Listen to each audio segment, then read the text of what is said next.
आज हम आपको अर्ध सुप्त मत्स्येंद्रासन योग करने की विधि व उसके लाभ के बारे में बताने जा रहे हैं। अर्ध सुप्त मत्स्येंद्रासन पीठ के बल लेटकर की जाने वाली एक योग विधि है।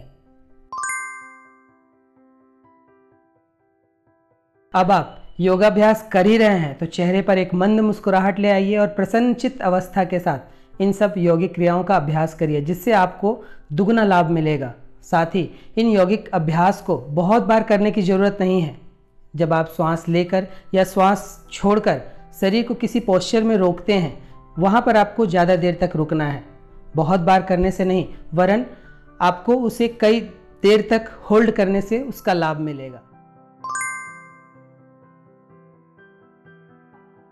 और हाँ, सभी योगाभ्यास किसी योग्य गुरु के सानिध्य में ही करें। गलत ढंग से योगा करने से इसके नुकसान भी उठाने पड़ सकते हैं। और साथ ही सभी योगाभ्यास में नियमित रहें। नियमित रहने से ही किसी भी कार्य में सफलता मिलती है और नियमित रहने से ही आप में जादुई परिवर्तन आ सकता है। तो चलिए आज का योगाभ्यास आरंभ करते हैं। अर्ध सुप्त मत्स्येंद्रासन करने के लिए सबसे पहले पीठ के बल लेट जाएं। अब दोनों हाथों को इस तरह फैलाएं।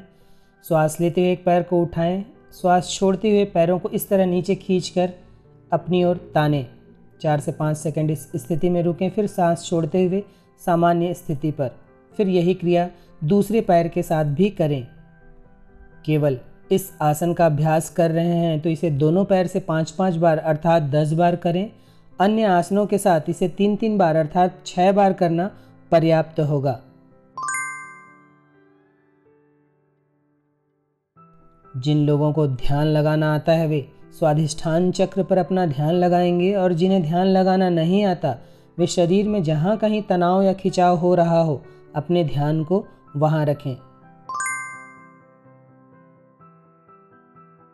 अर्ध सुप्त मत्स्येंद्रासन कर लेने के बाद विश्राम की जो सबसे अच्छी स्थिति वह शवासन की मानी जाती है।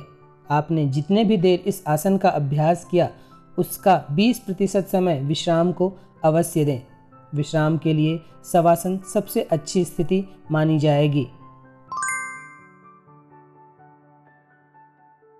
अर्ध सुप्त मत्स्येंद्रासन शरीर के विषैले तत्व के उत्सर्जन में बेहद सहायक आसन है। यह आसन करने में आसान किंतु इसके लाभ अनेक हैं। रीढ़ की हड्डी लचीली और मजबूत होती है। इस आसन के अभ्यास से बुढ़ापा दूर रहता है। अभ्यासी लंबे समय तक युवा बना रहता है। कमर लचीला बनता है तथा रीढ़ की हड्डी के सभी विकार दूर होते हैं। मन शांत व तनाव रहित होता है। नई ताजगी का आभास तुरंत मिलता है। शरीर के आंतरिक अंग प्रभावित होते हैं। फेफड़े, हृदय, अमाशय, अग्नाशय, यकृत, वृक्क, प्लीहा, आंत आदि सभी अंग मजबूत बनते हैं। कमर व पेट की चर्बी कम होती है। पैर, जांघ, कमर, पेट, छाती की मांसपेशियां स्वस्थ होती हैं। पाचन को सुधारने में बेहद सहायक आसन है। पेट की समस्याओं में भी लाभ मिलता है। शरीर को अच्छा खिंचाव मिलता है जिससे रक्त परिसंचरण सुधरता है। रक्तचाप संतुलित होता है। रीढ़, नितंब व पीठ के दर्द में राहत मिलती है। शरीर की रोग प्रतिरोधक क्षमता बढ़ती है। आलस्य दूर होता है तथा शरीर ऊर्जावान बनता है। पीठ व कमर की जकड़न को दूर करने वाला आसन है। कब्ज की समस्या दूर होती है। शरीर सुडौल व लचीला बनता है। तनाव, अवसाद, चिंता, क्रोध आदि मानसिक विकारों में भी बेहद लाभप्रद आसन है।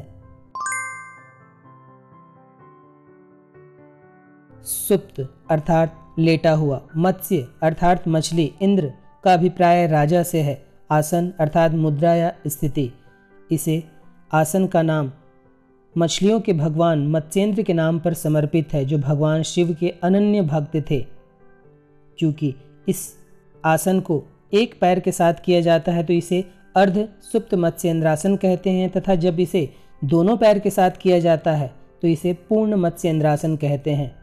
अंग्रेजी में इसे क्रॉस ट्विस्ट पोज या स्पाइन ट्विस्ट कहते हैं।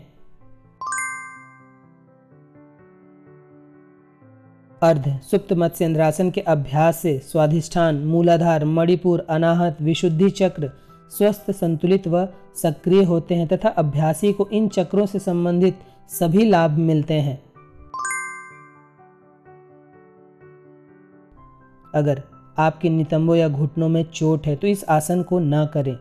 पीठ की चोट से ग्रस्त हैं तो अनुभवी योग्य गुरु के मार्गदर्शन में ही इस आसन को करें। गर्भवती महिलाएं सावधानी पूर्वक इस आसन का अभ्यास करें। मेरुदंड के गंभीर रोगी इस आसन से परहेज करें। जिनकी पिछले 1 वर्ष में कोई सर्जरी हुई हो वे इस आसन का अभ्यास न करें। उच्च ज्वर की दशा हो, शरीर अत्यंत दुर्बल या कमजोर हो अथवा किसी गंभीर बीमारी से ग्रस्त हो तो इस आसन को करने से बचें। योग सेहतमंद जीवन के लिए बहुत जरूरी माना जाता है। योग शारीरिक लाभ के साथ मानसिक लाभ भी प्रदान करता है। योग एक नए मानव का सृजन करता है। सभी विकारों को दूर कर अभ्यासी को प्रसन्न व स्थिर बनाता है।